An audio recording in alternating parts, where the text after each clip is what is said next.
Hello बच्चों, good evening. आज हम बहुत ही ज़रूरी टॉपिक करने वाले हैं ऑर्गेनिक केमिस्ट्री का, जिसको कहते हैं ग्रिग्नार्ड रिएजेंट, जैसा कि मैंने बोर्ड पे लिखा हुआ है।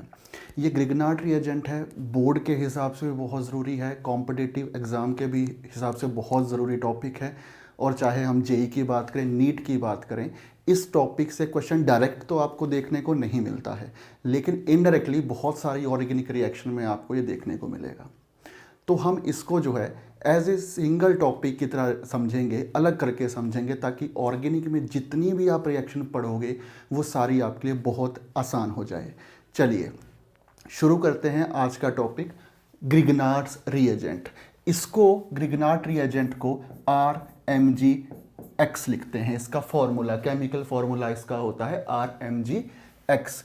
R यहाँ पे अल्काइल ग्रुप भी हो सकता है, R यहाँ पे अराइल ग्रुप भी हो सकता है। X की बात करें, ये हलाइड है बेटा, ये Cl नेगेटिव आयन भी हो सकता है, Br नेगेटिव आयन भी हो सकता है, I नेगेटिव आयन भी हो सकता है।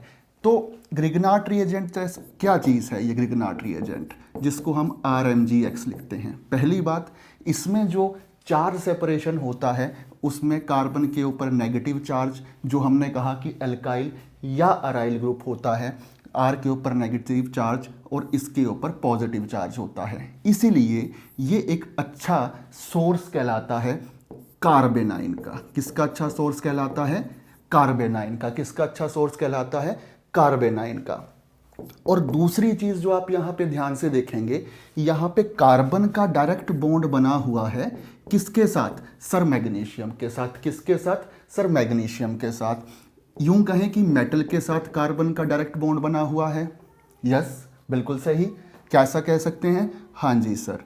तो जहां कार्बन के साथ मेटल का डायरेक्टली बॉन्ड बना होता है, उन कंपाउंड को कहा जाता है ऑर्गेनो मेटालिक कंपाउंड। उन कंपाउंड को कहा जाता है ऑर्गेनोमेटालिक कंपाउंड। मैं शॉर्ट फॉर्म में इसको लिखूंगा OMC, ऑर्गेनोमेटालिक कंपाउंड।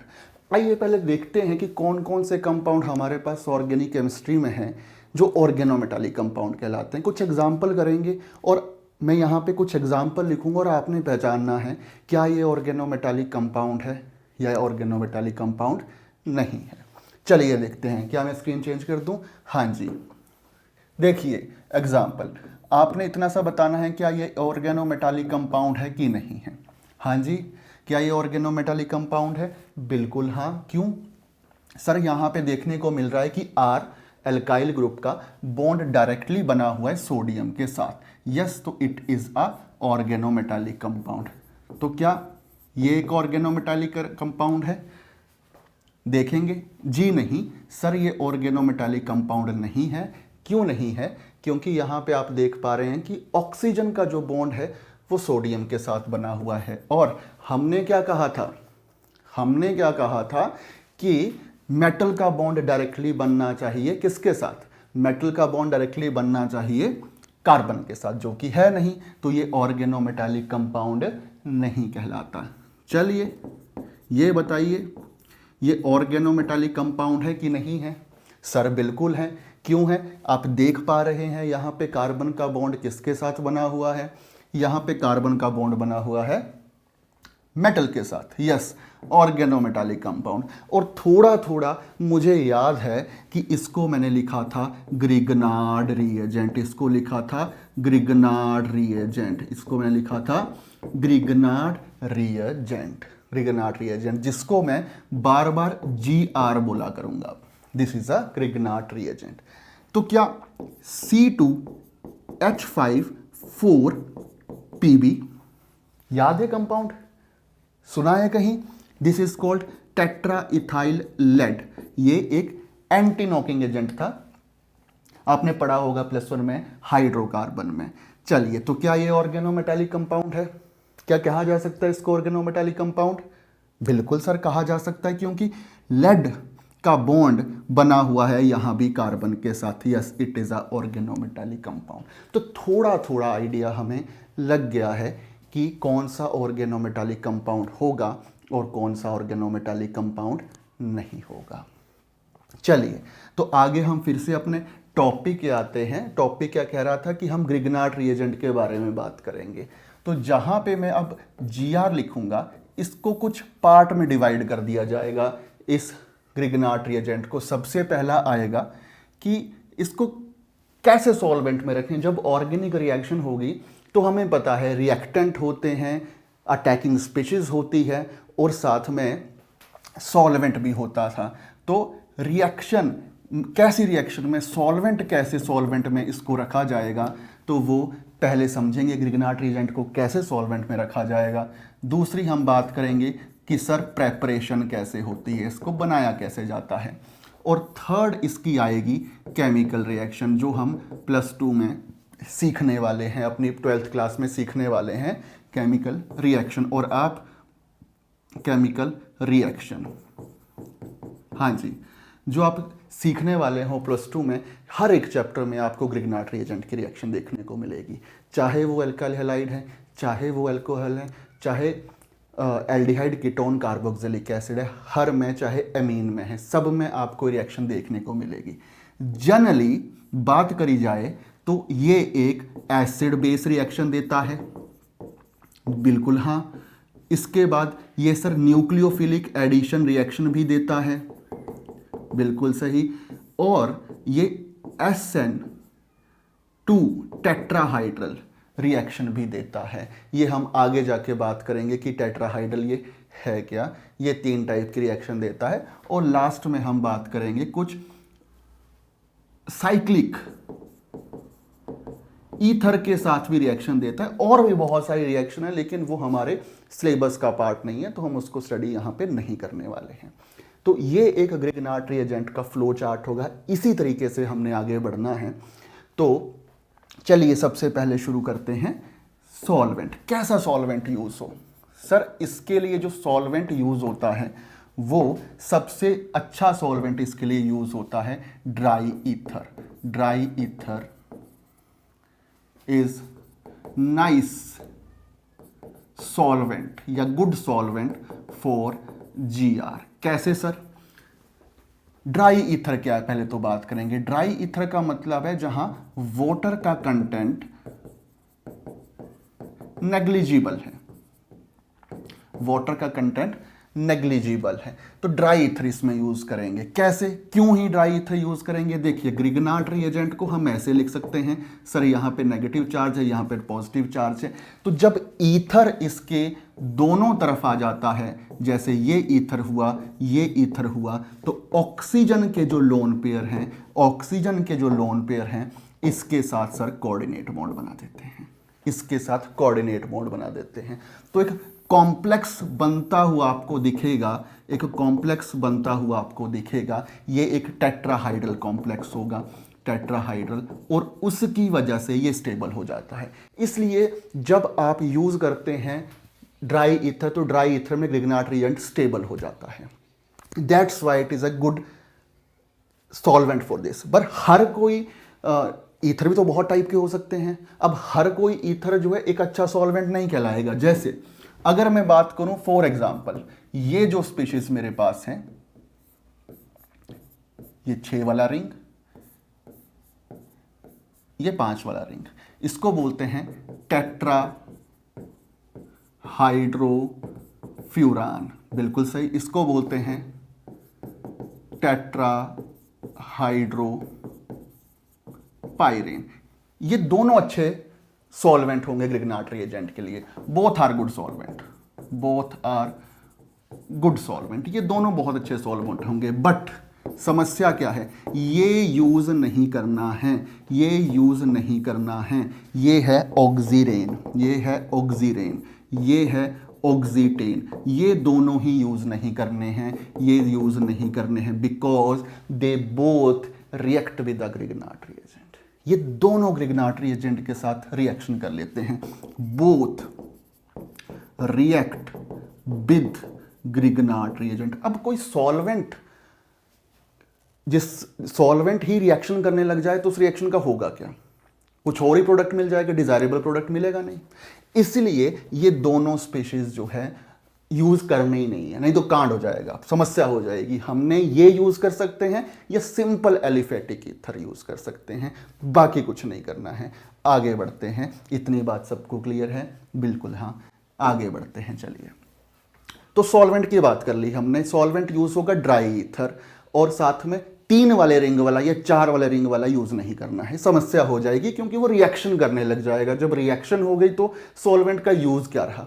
सॉल्वेंट का यूज तो एक फेज देना था रिएक्शन के लिए, रिएक्टेंट के लिए एक फेज प्रोवाइड करना था जिसमें दोनों रिएक्ट कर पाए, तो वो नहीं होगा। तो अब हम दूसरे पार्ट पे इसके बात करेंगे, जहां हम बात कर रहे हैं प्रेपरेशन की। बहुत ही आसान प्रेपरेशन ग्रिग्नार्ड रिएजेंट की, देखिए कैसे होती है, बिल्कुल आसान सी बात है। सबसे पहले बात करते हैं एल्काइल हैलाइड की, उसमें मैग्नीशियम ऐड कर दिया जाता है। सिंपल, अगर इसको देखेंगे ये टूटेगा फ्री रेडिकल में, ये फ्री रेडिकल में टूट जाता है जी। जब फ्री रेडिकल में टूट जाता है और मैग्नीशियम इन दोनों के बीच में आ जाएगा, मैग्नीशियम इन दोनों के बीच में आ जाएगा, this is Grignard reagent. This is a free radical mechanism, एक तरफ से फ्री रेडिकल मैकेनिज्म होता है कि मैग्नीशियम दोनों के बीच में आ जाता है। That is the only preparation of Grignard reagent. इस तरीके से ग्रिग्नार्ड रिएजेंट बनाया जाता है। एक्स की जगह आप क्लोरीन यूज कर ले, ब्रोमीन यूज कर ले, आयोडीन यूज कर लें, सेम चीज आर की जगह भी आप कोई भी ग्रुप यूज कर लें। जिस तरीके का आपने ग्रिग्नार्ड रिएजेंट बनाना है और आगे जाके जिस तरीके की फर्दर रिएक्शन करनी है, तो ये इसकी प्रेपरेशन है। आगे बात करते हैं। अब हमारा कोर टॉपिक, हमारा मेन टॉपिक आता है कि केमिकल प्रॉपर्टीज या केमिकल रिएक्शन। केमिकल रिएक्शन करेंगे ग्रिग्नार्ड रिएजेंट की बात। केमिकल रिएक्शन, सबसे पहली हमने बात करी थी एसिड बेस रिएक्शन। सबसे पहले हम बात करेंगे एसिड बेस रिएक्शन। इसमें क्या होता है सर, देखते हैं। एसिड बेस में रिएक्शन में देखो हमारे पास है ग्रिग्नार्ड रिएजेंट, इसके ऊपर नेगेटिव चार्ज, इसके ऊपर पॉजिटिव चार्ज।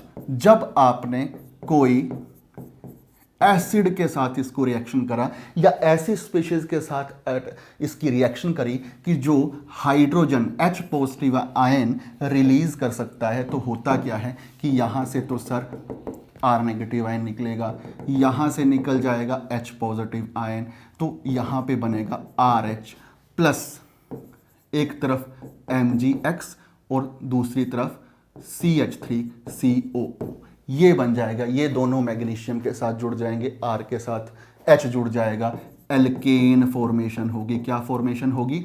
Alkene formation. तो यहां पे ग्रिग्नार्ड रिएजेंट एक बेस की तरह बिहेव करा, ये एसिड की तरह बिहेव करा। तो ग्रिग्नार्ड रिएजेंट यहां बेस की तरह बिहेव करा, ये एसिड की तरह बिहेव करा, आपको एल्केन मिला।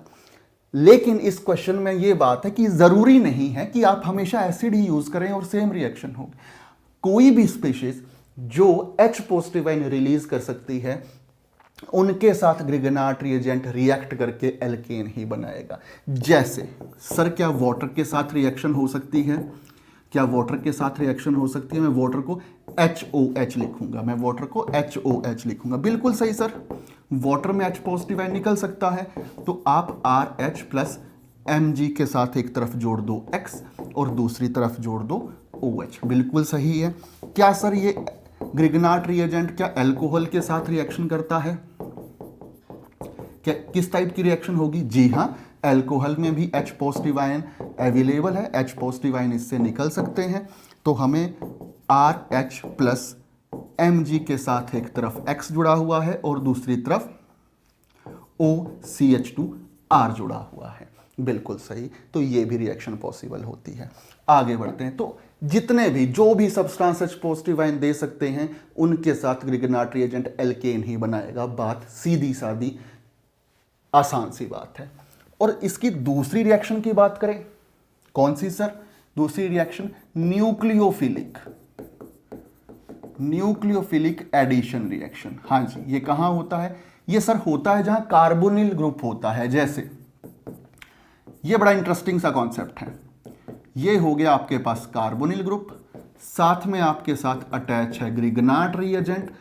अब क्या होगा, एक बात मुझे बताओ, यहां पे अब सॉल्वेंट क्या यूज करोगे? हमने बात करी थी अभी, सॉल्वेंट हमेशा ही ड्राई ईथर होने वाला है। सॉल्वेंट हमेशा ही ड्राई ईथर होने वाला है। तो इसके ऊपर तो नेगेटिव चार्ज है, इसके ऊपर पॉजिटिव चार्ज है। अब इसमें हाइड्रोजन निकलने की तो पॉसिबिलिटी नहीं है, तो होगा क्या सर? हम देख पा रहे हैं कि इस कार्बोनिल ग्रुप में कार्बन के ऊपर पार्शियल पॉजिटिव चार्ज है और ऑक्सीजन के ऊपर पार्शियल नेगेटिव चार्ज है। तो क्या होगा, आर नेगेटिव आयन इसकी तरफ अट्रैक्ट होगा और ओ नेगेटिव आयन इसकी तरफ अट्रैक्ट होगा, और जैसे जैसे नजदीक आएंगे ये बॉन्ड जो है डिसोसिएट कर जाएगा और बनेगा क्या सर? सीधी सी बात है, आपने एक बॉन्ड को तोड़ा, ऑक्सीजन के ऊपर नेगेटिव चार्ज आया, तो इसके साथ जोड़ दूंगा मैं MgX, और आर कहां जोड़ूंगा? आर जोड़ूंगा C के साथ H। बिल्कुल सही है, इसके ऊपर नेगेटिव, इसके ऊपर पॉजिटिव। अब मैं एसिडिक हाइड्रोलिसिस करूंगा, पानी में इसको डाल देंगे जिसमें एसिड मिला हुआ है। अब क्या होगा सर? सॉल्ट है, डिसोसिएशन होगी, CH3, ऑक्सीजन के पास क्या जाएगा? पानी का कौन सा पार्ट ऑक्सीजन के पास जाएगा? सर H पॉजिटिव आयन, तो इसके साथ H पॉजिटिव आयन जोड़ दिया, और Mg के साथ क्या जाएगा सर? OH नेगेटिव आयन पानी का, XOH। बिल्कुल सही है। तो एल्डिहाइड क्या बना के दे रहा है सर? एल्डिहाइड जो है, एल्डिहाइड आपको क्या बना के दे रहा है? एल्डिहाइड बना के दे रहा है आपको एल्कोहल। एल्डिहाइड बना के दे रहा है एल्कोहल। क्या कीटोन के साथ भी रिएक्शन पॉसिबल है? बिल्कुल सही। जहां पे ये कार्बोनिल कार्बन प्रेजेंट है, कीटोन के साथ भी रिएक्शन प्रेजेंट होगी। जैसे देखते हैं, आर जल्दी से मैं अब इसको करूंगा कि इसके साथ नेगेटिव पॉजिटिव। सर आर कहां जोड़ूं? कार्बन के साथ या ऑक्सीजन के साथ? सर ये जाएगा कार्बन के पास और ऑक्सीजन जाएगा Mg के पास। बिल्कुल सही है। बताओ आगे जल्दी से। तो सर यहां पे आर COMgX और यहां पे आर का आर, और ये आर बेटा मैं सर्कल में लिख दे रहा हूं। सर्कल में इसलिए लिख रहा हूं क्योंकि ये है फ्रॉम ग्रिगनार्ड रिएजेंट, ये ग्रिगनार्ड रिएजेंट से आया हुआ है आपको। उसके बाद जब आप हाइड्रोलिसिस करोगे एसिडिक मीडियम में, तो अगेन ये मॉलिक्यूल टूट जाएगा, RCOH R R, और साथ में Mg के साथ X और साथ में OH जुड़ जाएगा। बिल्कुल आसान सी बात है। अब यहां पे बात आती है रिएक्टिविटी की। ये बात आप बताओगे मुझे कि अगर मैं एल्डिहाइड की बात कर रहा हूं, अगर मैं कीटोन की बात कर रहा हूं, तो दोनों में ज्यादा रिएक्टिव कौन होगा toward Grignard reagent? Toward Grignard reagent कौन ज्यादा रिएक्टिव होगा?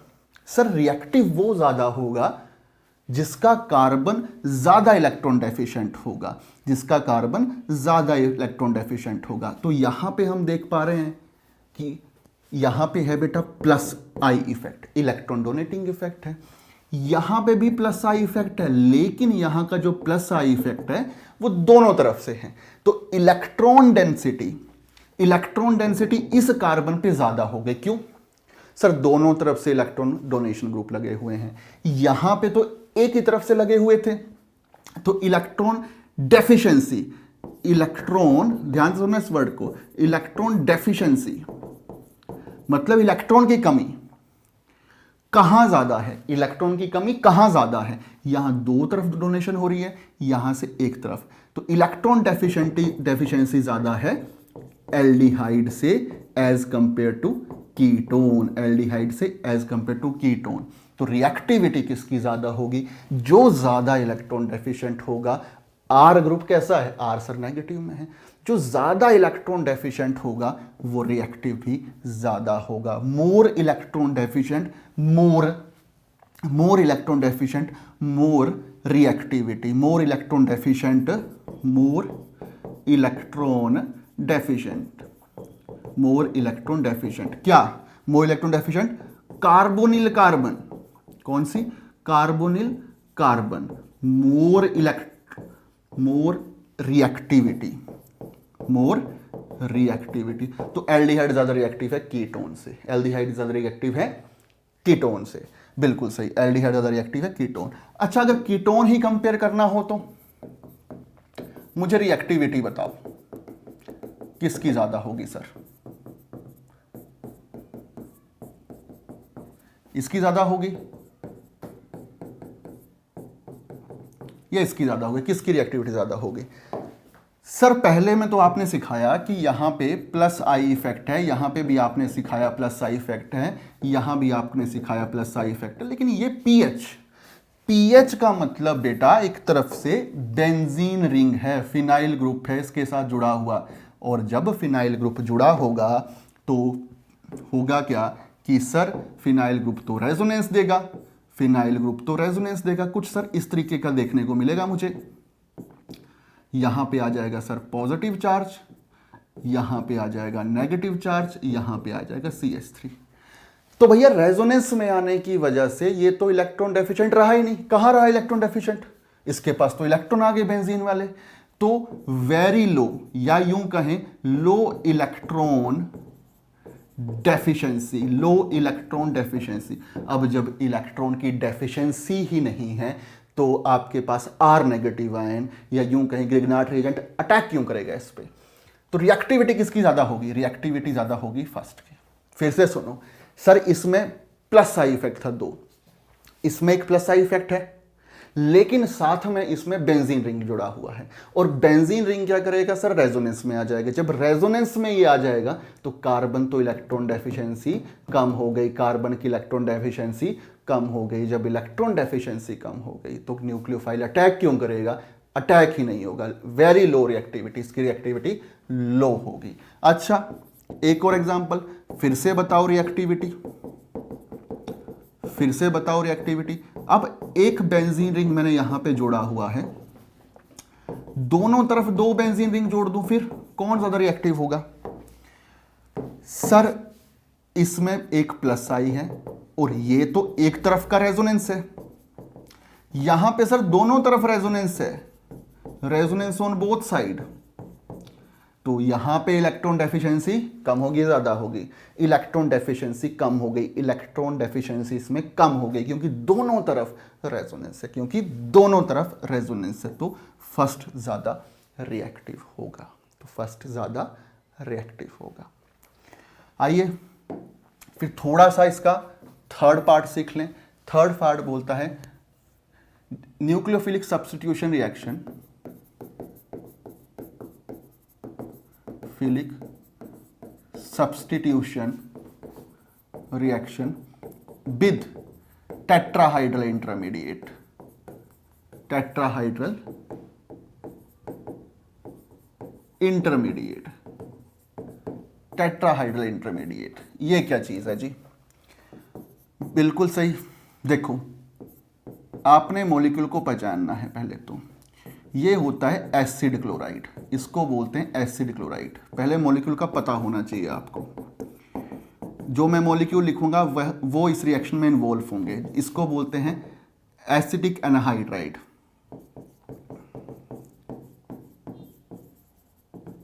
Anhydride.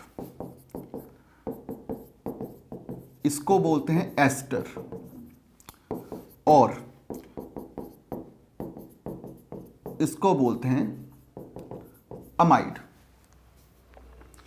Acid chloride, acid anhydride भी बोलते हैं इसको, एस्टर और अमाइड। मैं एक रिएक्शन करके बताऊंगा, सारी reaction ditto same to same होने वाली हैं, इसमें सेम टू सेम होने वाली है। चलिए सबसे पहले हम बात करते हैं इस स्पीशीज की। देखो ग्रिग्नार्ड रिएजेंट हमें पता है इलेक्ट्रॉन डेफिशिएंट कार्बन पे ही अटैक करेगा, तो इसका अटैक होगा कार्बन पे और ऑक्सीजन जाएगा मैग्नीशियम के पास, ऑक्सीजन जाएगा मैग्नीशियम के पास। और रिएक्शन किस मीडियम में हो रही है? सर ड्राई ईथर में रिएक्शन हो रही है। यहां पे आ गया OMgX, यहां पे आ गया Cl और यहां पे आ गया R। R को सर्कल कर दिया, इसका मतलब है कि R आया हुआ है ग्रिग्नार्ड रिएजेंट से। अब सर मॉलिक्यूल स्टेबल नहीं है, अपने आप को स्टेबलाइज करने के लिए रेजोनेंस में आ जाएगा, Cl को धक्का मार देगा और फिर से ये डबल बॉन्ड और R वैसा, और साथ में Mg के साथ X और Mg के साथ Cl। ये फर्स्ट स्टेप है। ये जो कॉम्प्लेक्स बना, ये जो इंटरमीडिएट बना, ये है टेट्राहाइड्रल। तो इसलिए कहते हैं न्यूक्लियोफिलिक सब्स्टिट्यूशन रिएक्शन। निकल रहा है molecule, nucleophilic substitution reaction with tetrahedral intermediate, वो बना आगे अगर आपके पास ग्रिगनार्ड रिएजेंट एक्सेस में दिया है तो आपको इसकी रिएक्शन तो आती ही है, R यहाँ जाएगा, ये यहाँ जाएगा और आपके पास ये OMgX बनेगा, नेगेटिव पॉजिटिव। R को सर्कल कर दिया, ग्रिगनार्ड रिएजेंट से आया हुआ है, और जब एसिडिक मीडियम में हाइड्रोलिसिस करते हैं तो OH आता है और R आता है प्लस MgX एंड साथ में OH, बिल्कुल सही। अल्कोहल फिर से बन गया। सेम रिएक्शन आपने सबके साथ फॉलो होती है, चाहे वो एनहाइड्राइड हो, अमाइड हो, एस्टर हो, सबके साथ रिएक्शन यही फॉलो होती है कि पहले साइड वाला ग्रुप, यहां पे कोई भी जी ग्रुप जुड़ा है वो निकलेगा। ये जी ग्रुप क्या हो सकता है सर? ये जी ग्रुप जो है Cl हो सकता है, ये जी ग्रुप जो है OCOR हो सकता है, ये जी ग्रुप जो है आपके पास OR हो सकता है, ये NH2 हो सकता है। इसको बोलेंगे एसिड क्लोराइड, इसको बोलेंगे एसिड क्लोराइड, इसको बोलेंगे एनहाइड्राइड। जब ये जी ग्रुप कार्बोनिल के साथ जुड़ा होगा, मतलब ये एस्टर होगा, ये होगा अमाइड। अब क्वेश्चन क्या पूछा जाएगा? यहां से क्वेश्चन पूछा जाएगा कि चारों दे दिए गए, ये चारों दे दिए गए और आपने बताना है कि सबसे ज्यादा रिएक्टिव जो है कौन होगा। एनहाइड्राइड होगा, एसिड क्लोराइड होगा, या फिर एस्टर होगा, या फिर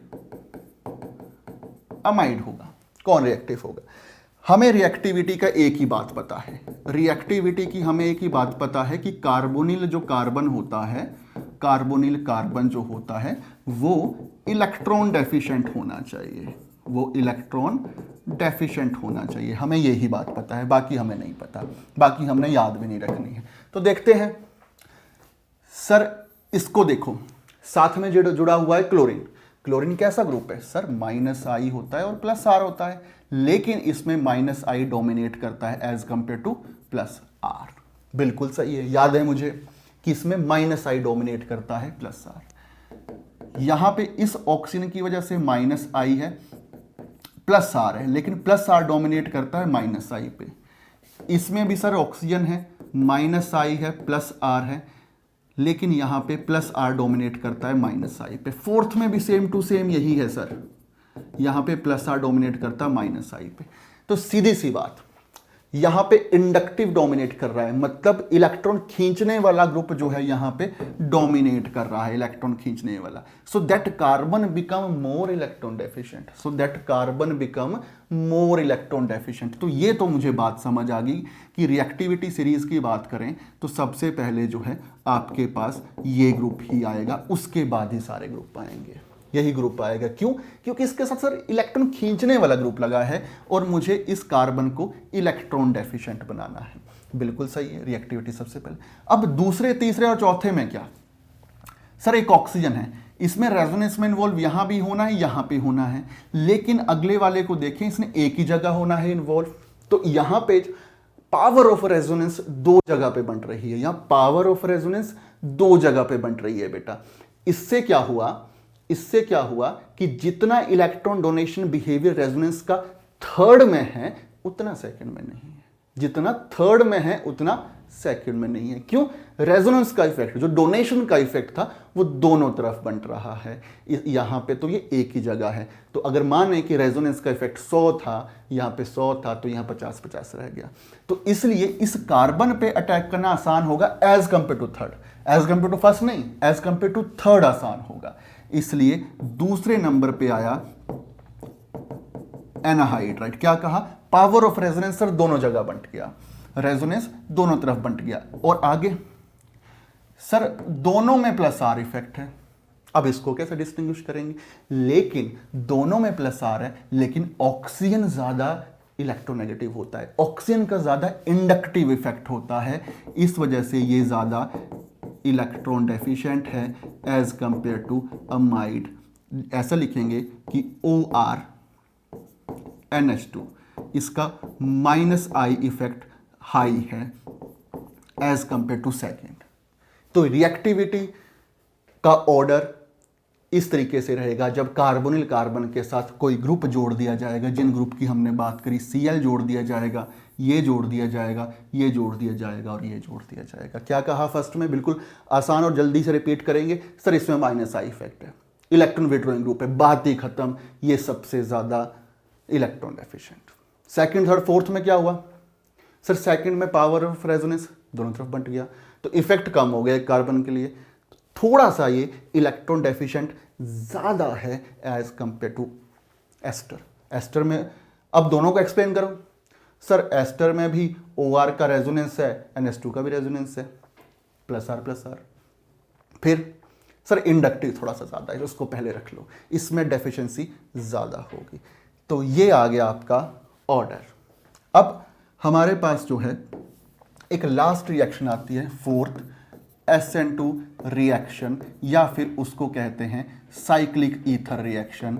साइक्लिक ईथर रिएक्शन, सीधी सी बात है बेटा कि साइक्लिक ईथर रहा, ये याद है आपको शुरू में हमने क्या कहा था, इसको एज ए सॉल्वेंट यूज नहीं कर सकते, इसको एज ए सॉल्वेंट यूज नहीं कर सकते, क्योंकि अगर इसको एज ए सॉल्वेंट यूज करेंगे तो ये रिएक्शन कर जाएगा। कैसे सर, देखो ये इसके पास जाएगा, एक बॉन्ड टूटेगा, एक बॉन्ड में होते हैं 2 इलेक्ट्रॉन, ऑक्सीजन ज्यादा इलेक्ट्रोनेगेटिव है तो दोनों इलेक्ट्रॉन चले जाएंगे ऑक्सीजन के पास, और R आ जाएगा दूसरी जगह। क्यों आ जाएगा दूसरी जगह सर, क्योंकि R दूसरी जगह इसलिए आया क्योंकि यहां पे इलेक्ट्रॉन डेंसिटी कम है, ऑक्सीजन पे ज्यादा है।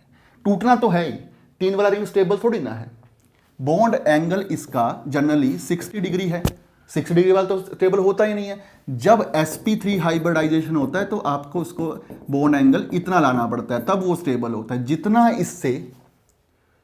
जितना इससे दूर होगा मॉलिक्यूल उतना कम स्टेबल होगा। जैसे 60 है, मॉलिक्यूल स्टेबल ही नहीं है क्योंकि बहुत गैप है, इसको बोलते हैं एंगल स्ट्रेन, ये स्टेबल नहीं है, इसलिए टूटेगा तो सही।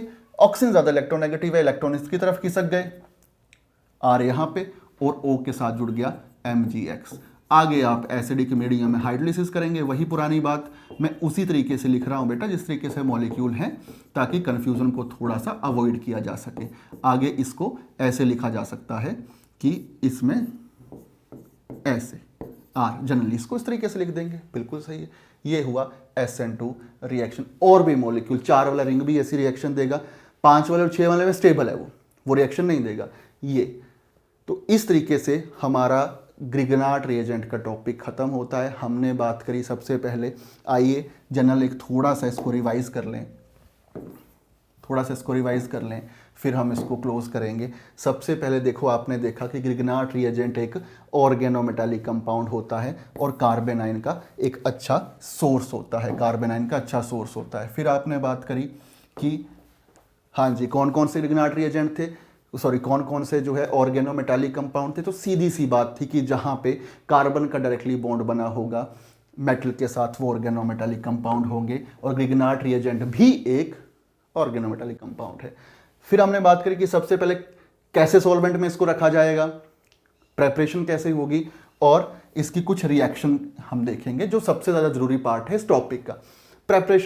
सॉल्वेंट में हमने बात करी कि सॉल्वेंट में ड्राई ईथर सबसे अच्छा सॉल्वेंट इसके लिए रहा जाता है क्योंकि वो एक टेट्राहाइड्रल कॉम्प्लेक्स बना देता है ग्रिगनार्ड रिएजेंट के साथ। लेकिन सारे ही आप ईथर यूज नहीं कर सकते। जैसे ये दोनों तो यूज कर सकते हैं, लेकिन 3 वाला रिंग और 4 वाला रिंग यूज नहीं कर सकते, ये रिएक्शन कर जाएगा। ये रिएक्शन देखो हमने सबसे लास्ट में देखी।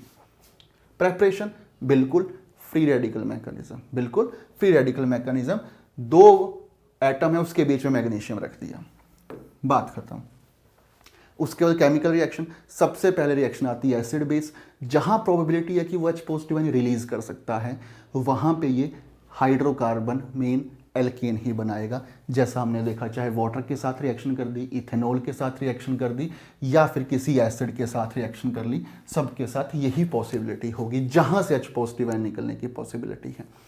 फिर हमने न्यूक्लियोफिलिक एडिशन रिएक्शन करी। अच्छा, न्यूक्लियोफिलिक एडिशन रिएक्शन में बताओ रिएक्टिविटी किसकी सबसे ज्यादा होगी, एल्डिहाइड या कीटोन?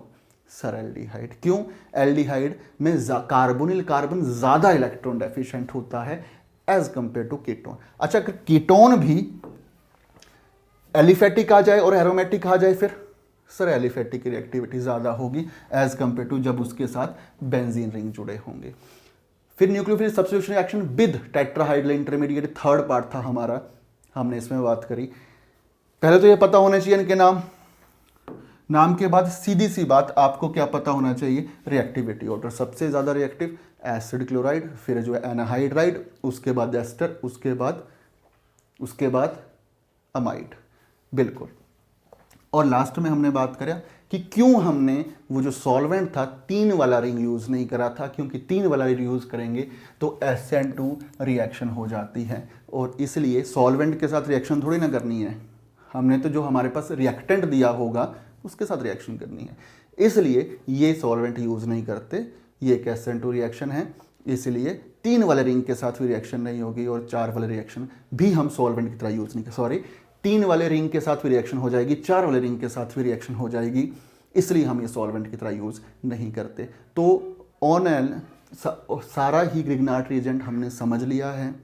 इसमें कोई और भी एग्जाम्पल हमारे पास आते हैं, लेकिन उतना करने की ज़रूरत हमें है नहीं।